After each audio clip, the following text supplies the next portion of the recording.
পাক রব্বুল আলামিন বান্দাকে কেমনে মাপ দিবেন এই জন্য বাহানা খুঁজবেন।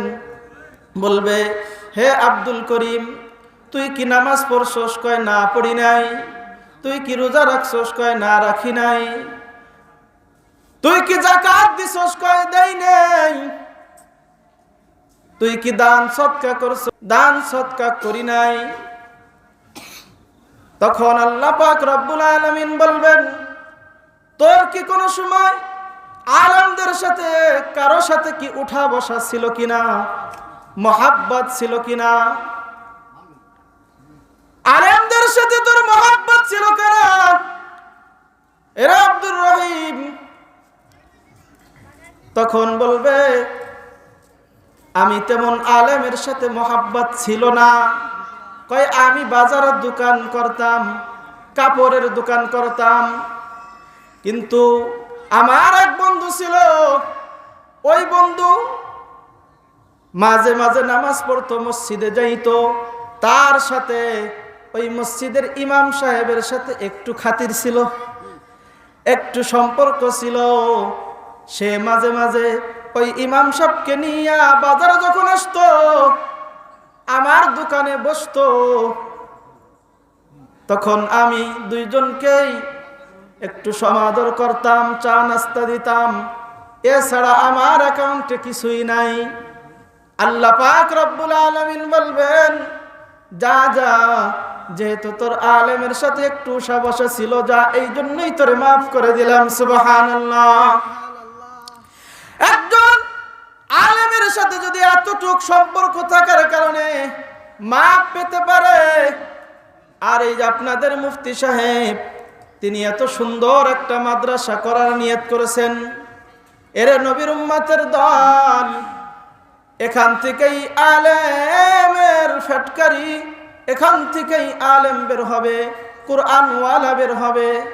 এজন্য এই মাদ্রাসাকে মহাব্বত করতে হবে, মাদ্রাসাটাকে ভালোবাসতে হবে, মাদ্রাসাটাকে নিজের মনে করতে হবে।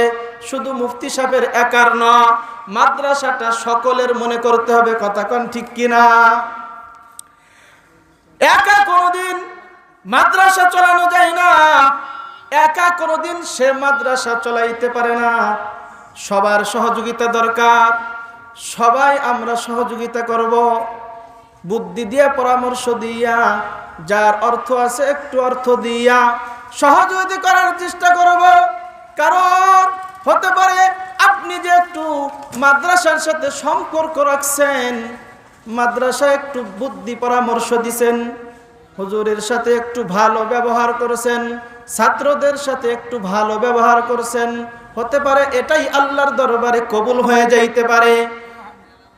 আপনি নামাজ পড়েন, রোজা রাখেন, হজ করেন, যাকাত দেন, এমন আছে কিছুই কবুল না হইতে পারে।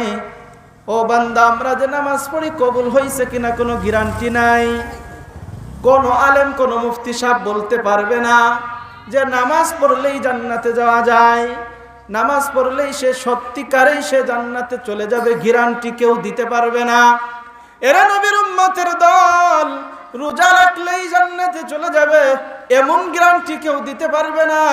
কিন্তু তাই বলে রোজা ছাড়া যাবে না, এটা তো আল্লাহর হুকুম মানতেই হবে। একটা সিজদা যদি কবুল হয়ে যায়, একটা আমল যদি আল্লাহর কাছে কবুল হয়ে যায়, আল্লাহ পাক রব্বুল আলামিন ওই আমলটার বদলতে সব আমল কবুল করে নেন। সুবহানাল্লাহ। এরা নবীর উম্মতের দল। আলেম উলামা হলো নবীজির ওয়ারিস। যদি আপনি আলেমের সাথে বেয়াদবি করেন, স্বয়ং নবীর সাথে বেয়াদবি করা হলো। ঠিক কিনা বলেন? অনেকেই আছে আলেমদেরকে চোখে দেখতেই পারে না, আলেমরা কেমন যেন তাদের কাছে চোখের কাঁটা। ঠিক কিনা? আলেমদেরকে চোখে দেখতেই পারে না, অথচ আলেম উলামাই হলো তোমার প্রকৃত বন্ধু। আর যারা আছে তোমার আশেপাশে, তুমি যাদেরকে বন্ধু মনে করো, যতদিন তোমার কাছে টাকা আছে, তুমি ওই বন্ধুটাকে ফুচকা খাওয়াইতে পারবে, বেলপুরি খাওয়াইতে পারবে, যা যা হুন্ডার পিছনে চড়াইতে পারবে, ততদিন ওই বন্ধুটা তোমার সাথে বন্ধুত্ব রাখবে, ঠিক কিনা বলেন? ওই বন্ধুটা ততদিন তোমার ভালোবাসবে যতদিন তোমার পকেটে টাকা আছে, ততদিন ওই বন্ধু আছে। যখনই তোমার টাকা থাকবে না, একটু বিপদে পইরা দেখো, তুমি বিদেশ থেকে আসছো, লাখ লাখ টাকা কামাই কইরা হোন্ডা একখান কিনছো, মোটরসাইকেল একটা কিনছো। যখন এই টাকা নিয়ে যখন আসছো মোটরসাইকেল নিয়া, যখন তুমি বাজারে যাও, যেই বন্ধুরা, যেই ভাই বিরাদাররা তোমারে পাত্তা দিতই না, তারা এখন ডাইকে ডাইকে বলে ও আমার দোস্ত হয়, আর একজনের সাথে পরিচয় করায়, ঠিক কিনা বলে? কয় ও আমার দোস্ত হয়, মোটরসাইকেলে চড়ে। এরে নবীর উম্মতের দল মোটরসাইকেলে চইরা ফিল্ডিং মাইরে বেড়ায়, আর জায়গায় জায়গায় ভিড়াইয়া ভিড়াইয়া তোমার পকেটের টাকাগুলো খসায়। যতদিন তুমি ওই বন্ধুরে টাকা দিয়ে পুষতে পারবে, ততদিন ওই বন্ধু তোমার কাছে আসবে।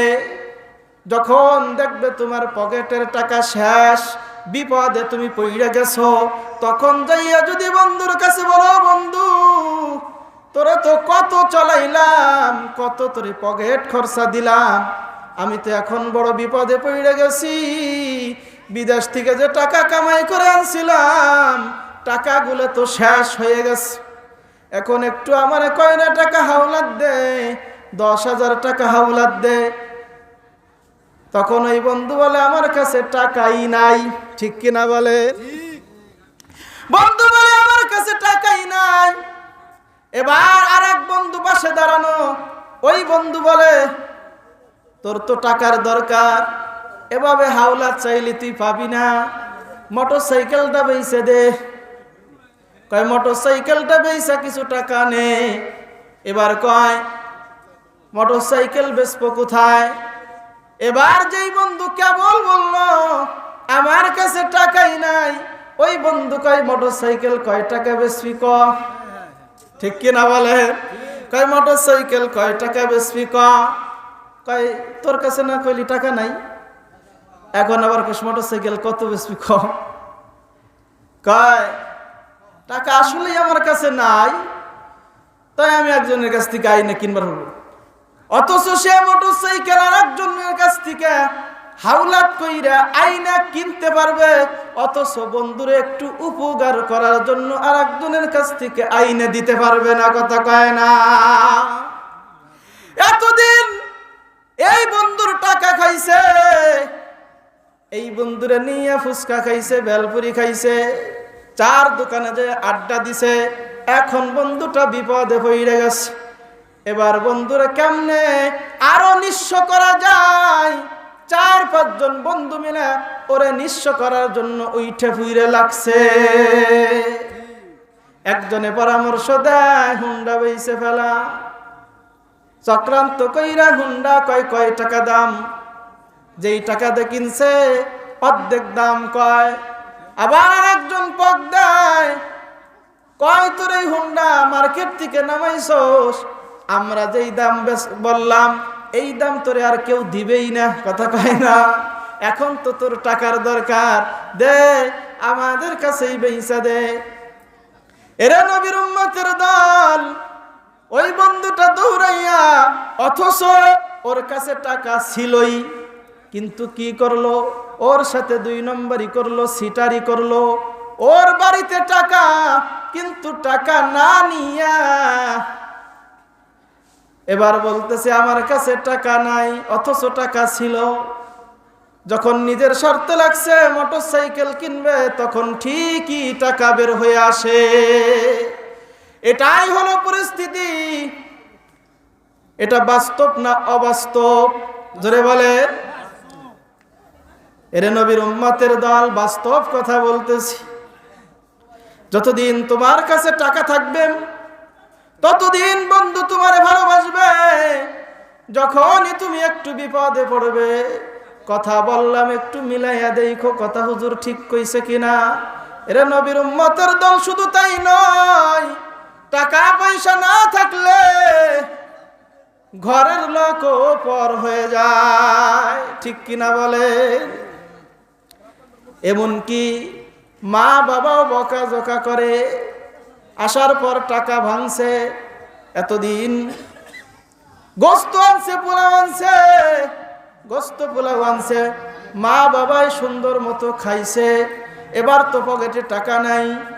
ওর সেম তো টেনশন, কিভাবে টাকা আনবে, কিভাবে সদাই করবে।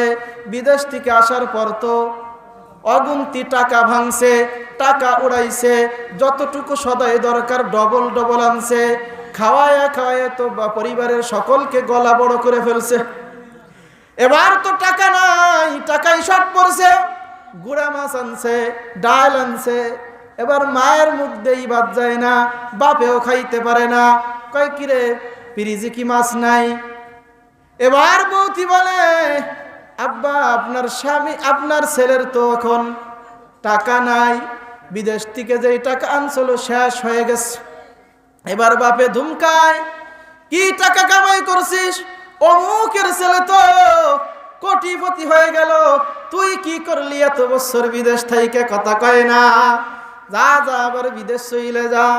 এর নবীর উম্মতের দল, টাকা পয়সা যখন না থাকে, যে টাকা দিতে পারে, যেই সন্তান বেশি টাকা দিতে পারে, ওই সন্তানকে পিতা মাতা বেশি ভালোবাসে। যেই সন্তানটা টাকা দিতে পারে না, ওই সন্তানের খোঁজও নেয় না। এরকম আবার সবাইও না, বেশিরভাগই পিতা মাতা এখন এই ধারসে চলে গেছে। এরা নবীর উম্মতের দল। আসল কথা হইল, দুনিয়ার কেউ তোমার আপন না। কাকে তুমি আপন মনে করো, কাকে বন্ধু মনে করো? যেই কথা বোঝানোর জন্য এদিকে গেলাম, কেউ তোমার বন্ধু না, সকলেই সুযোগের অপেক্ষায়, সুযোগে তোমার সাথে সৎ ব্যবহারটা দেখায় দিবে। এরা নবীর উম্মতের দল।